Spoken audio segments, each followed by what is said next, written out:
The CJ Gardner-Johnson thing, when Brian Branch comes out publicly and says, yes, bring this MF back, and that just take off what I said yesterday, where he brings something that this team doesn't have. You know, the swag and stuff like that. When Brian Branch says that. What does this comment mean? What does it mean? Coming from inside the locker room, from a respected player, from a young player who in the backfield, in the defense, is in the room, right, for whatever around, whether on the field. This ain't about Hold on, one thing, D-Mac.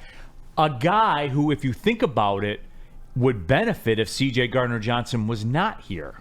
A guy who he filled in for and took his position, but understands that his development, this is not a competition. What this does, and this is why it doesn't matter what anybody outside says. This is just the vote of the locker room, letting it be known to all of us, right, that they want him.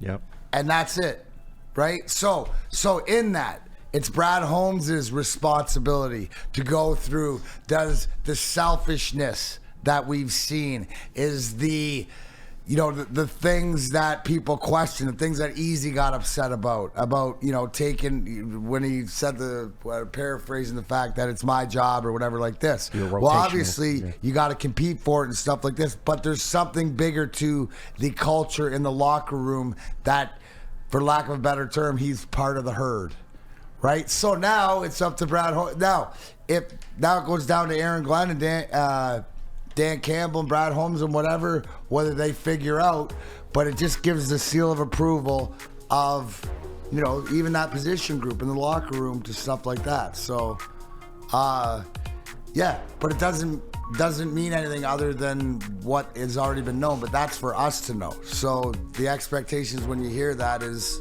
don't be surprised if he's back.